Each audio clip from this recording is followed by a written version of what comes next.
Perbandingan kelereng Reza, Kiki, dan Ahtar adalah 2:3:5. Jika semua kelereng mereka dikumpulkan, maka jumlahnya 80 kelereng.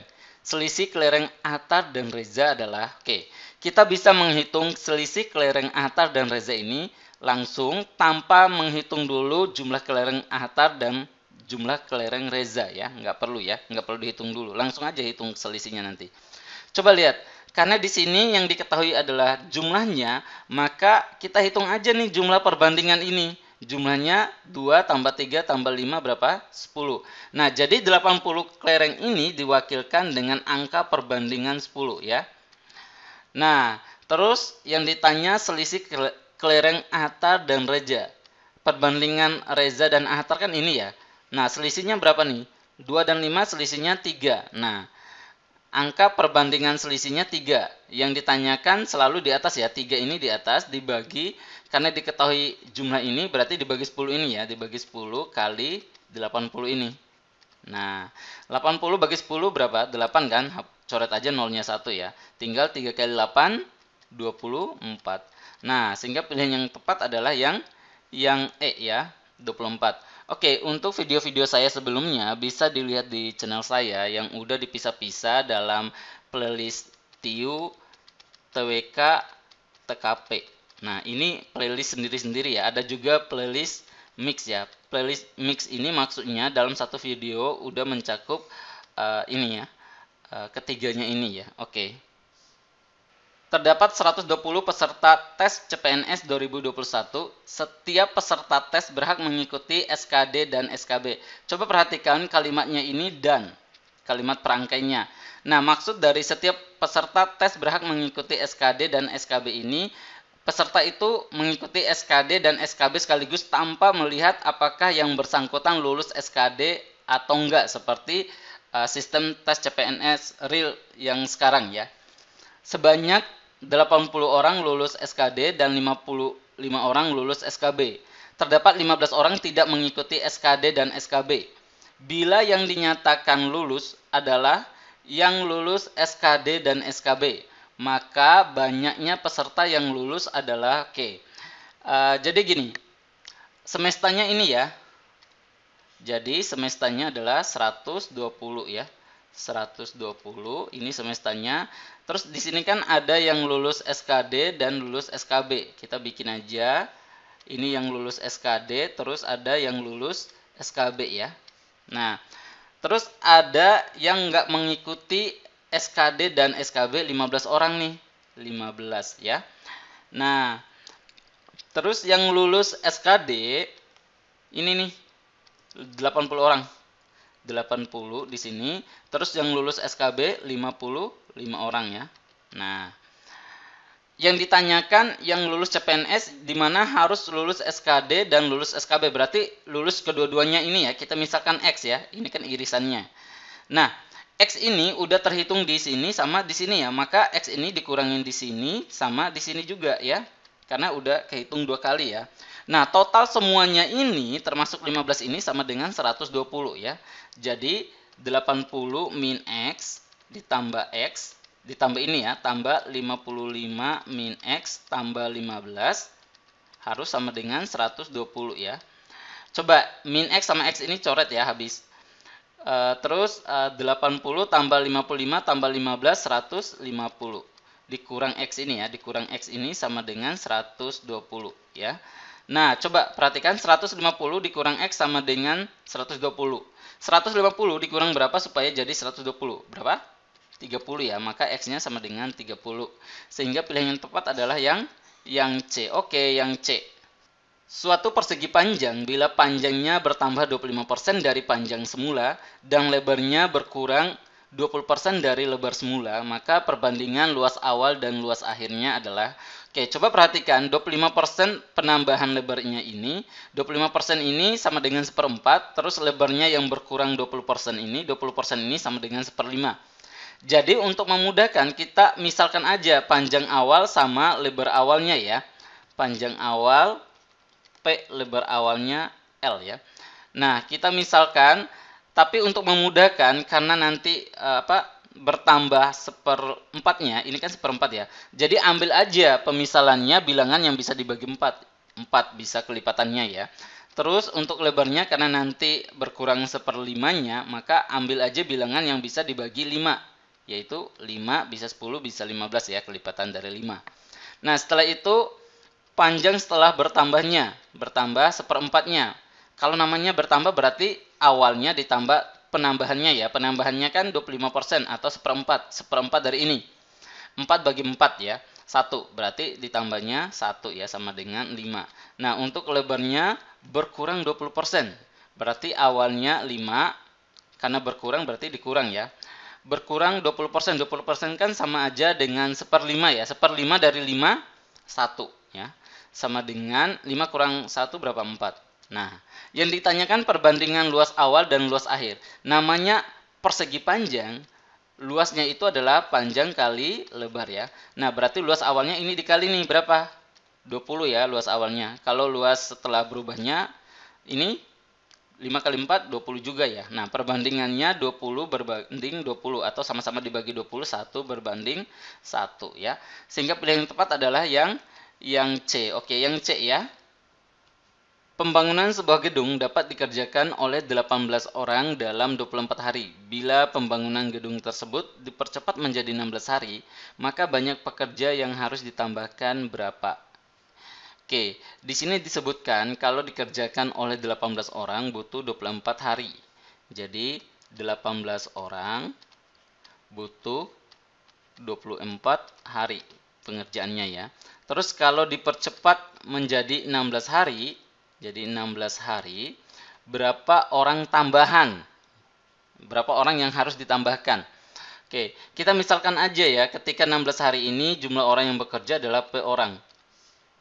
Coba perhatikan, semakin singkat waktu pengerjaannya, maka jumlah orang yang dibutuhkan pasti lebih banyak ya. Nah, kalau ini jumlah harinya lebih lama, maka orang yang dibutuhkan lebih sedikit ya. Kalau kayak gini langsung dikali aja ya. 18 kali 24 sama dengan P kali 16 ya. Atau 16 kali P, 16 kali P sama dengan 24 kali 18. Sama aja ya. Kali 18. Coba 16 sama 24 ini sama-sama dibagi 4 bisa ya. Ini bagi 4 kan 4, ini bagi 4 6 ya. Terus nih 4 sama 18 sama-sama bagi 2 atau sama 6 juga bisa ya, nggak apa-apa. Ini bagi 2 kan 2, yang ini aja bagi 2, 9 ya. Terus 2 sama 3 boleh dong sama-sama bagi 2, ini habis, ini tinggal 3 ya. Maka P sama dengan tinggal 3 kali 9 ya, 27. Ini 27 ini jumlah orang yang bekerja, bukan tambahannya ya. Berarti tambahannya berapa? Dari 18 orang menjadi 27 orang. Yang ditambah adalah 9 orang ya. Jadi penambahannya 9 orang. Bukan P ini yang ditanyakan, tapi yang harus ditambahkan ya. Hati-hati ya dengan pertanyaannya. Sehingga pilihan yang tepat adalah yang E ya. Oke, yang E. Sebuah segitiga siku-siku luas 600 cm². Jika alas segitiga tersebut adalah 30 cm, panjang sisi miring segitiga tersebut adalah K. Karena di sini diketahui luas sama alasnya, kita pakai aja rumus luas segitiga ya. Rumus luas segitiga itu sama dengan setengah alas kali tinggi. Nah, tinggal masukin nih, luasnya kan 600 nih. 600 sama dengan setengah alasnya 30 dikali tinggi ya. Coba perhatikan 30 sama 600, bisa dong 30 ini pindah ruas jadi pembagi ya. Jadi 600 bagi 30 atau sama-sama bagi 30 bisa ya. Ini 1, ini bagi 30 jadi 20 ya. Nah, ini kan 1/2 atau 1 bagi 2. 2 ini kan pembagi, pindah ruas ke sini jadi pengali ya. Sehingga T sama dengan 2 ini jadi pengali, pindah ruas ke sini 2 kali 20, 40. Nah, ditanyakan sisi miring bisa pakai rumus Pitagoras. 30 kuadrat tambah 40 kuadrat ini ya, sama dengan nanti diakarkan jadi sisi miringnya ya. Tapi kita bisa pakai pasangan Pitagoras dasar ya, 3, 4, 5. Coba, kenapa saya pakai 3, 4, 5? Karena ini perbandingannya 30, 40 kan, berarti 3 berbanding 4. Nah, 3 ini mewakili 30, 4 ini mewakili 40. Coba, tinggal tambahin nolnya aja kan, berarti ini mewakili 5, tambahin nolnya aja ya. jadi 50 ya. Sehingga pilihan yang tepat adalah yang C. Bisa juga kita cari sisi miringnya, kita misalkan sisi miringnya ini C kuadrat sama dengan ini nih 30 kuadrat, 30 kuadrat tambah 40 kuadrat. Bisa juga ya. 30 kuadrat kan 900 ya. 900 tambah 40 kuadrat itu kan 1600. Kalau dijumlahin 2500 ya. Tinggal diakarkan nanti dapat C karena ini kan C kuadrat ya. Oke, pilih yang tepat adalah yang C ya. Nah, ini ada beberapa premis. Semua binatang adalah makhluk hidup. Semua makhluk hidup akan mati. Kucing adalah binatang yang berekor. Tidak semua binatang yang berekor dapat memanjat. Oke, di sini ada pilihan kucing dapat memanjat pohon. Walaupun di dunia nyata kucing itu bisa memanjat pohon, tetapi penarikan kesimpulan tetap fokus pada premis-premis yang diberikan ini ya. Kalau mau uji apakah kesimpulan dari premis-premis ini kucing dapat memanjat pohon, coba perhatikan premis ketiga dan premis keempat ya. Premis ketiga, kucing adalah binatang yang berekor. Tidak semua binatang yang berekor dapat memanjat. Nah, kucing belum tentu bisa memanjat ya, karena tidak semua. Walaupun pada dunia nyata, kucing memang bisa memanjat pohon ya. Nah, kesimpulan dari soal ini sebenarnya yang ini aja nih, 3 ya. Karena yang ini, yang premis keempat ini keluar dari 2 premis awal ya, maka bisa diabaikan ya. Coba di sini, semua binatang adalah makhluk hidup. Semua makhluk hidup akan mati ya. Nah, artinya semua binatang pasti akan mati ya. Karena semua makhluk hidup akan mati, sedangkan semua binatang adalah makhluk hidup. Secara otomatis binatang pasti mati ya. Nah, terus di premis ketiga disebutkan adalah kucing adalah binatang ya. Kalau berekor ini kan hubungannya sama ini ya, sama yang keempat ini ya. Tapi kan udah keluar dari 2 premis awal ya. Nah, di sini ditegaskan kucing adalah binatang yang berekor. Intinya kucing adalah binatang. Artinya karena kucing ini adalah binatang, jadi kucing juga pasti mati ya. Jadi kucing akan mati. Sehingga pilihan yang tepat adalah yang A. Oke.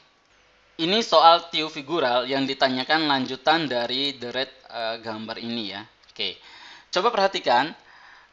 Ini segitiga di dalamnya segi 4 berarsir hitam. Setelah itu lingkaran di dalamnya segitiga berarsir hitam. Terus itu segi 4 di dalamnya lingkaran berarsir hitam ya.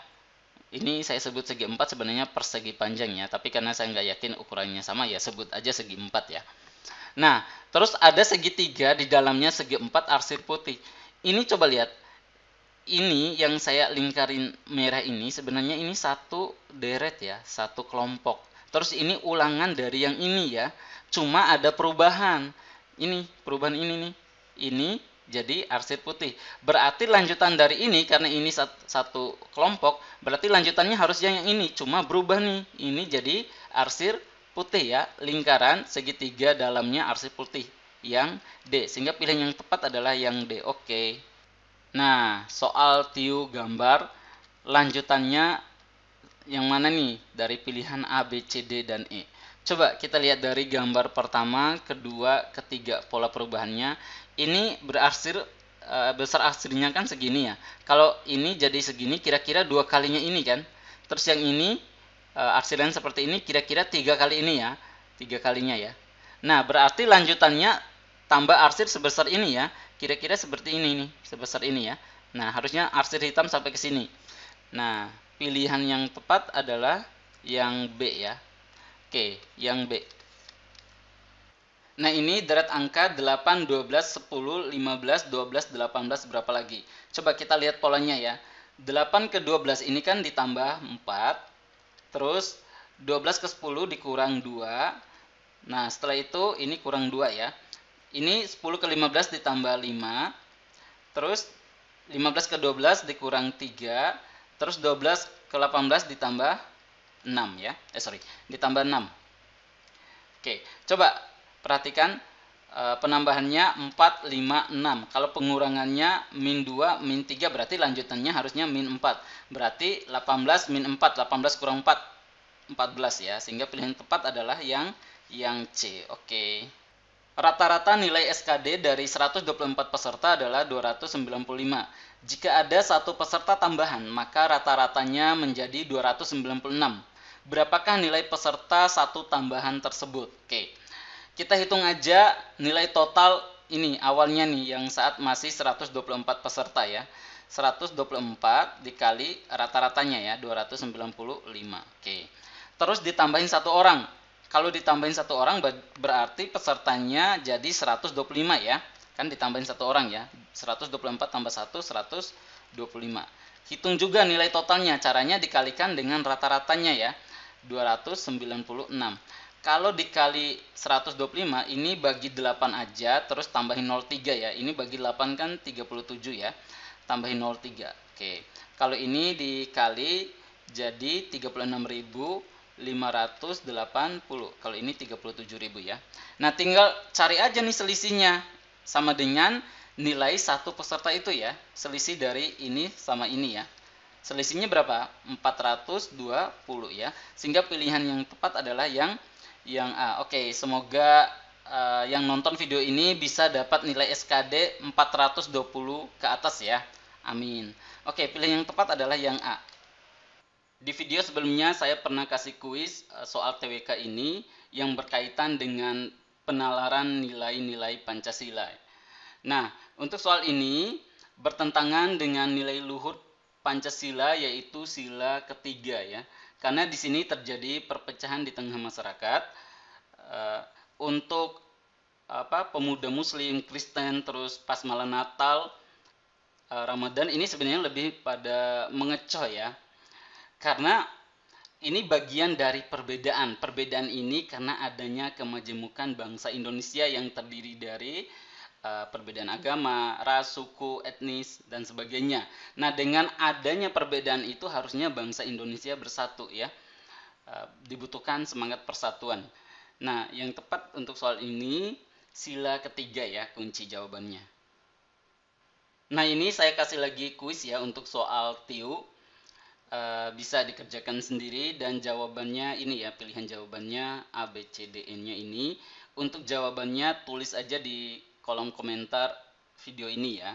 Nanti dibahas untuk video selanjutnya.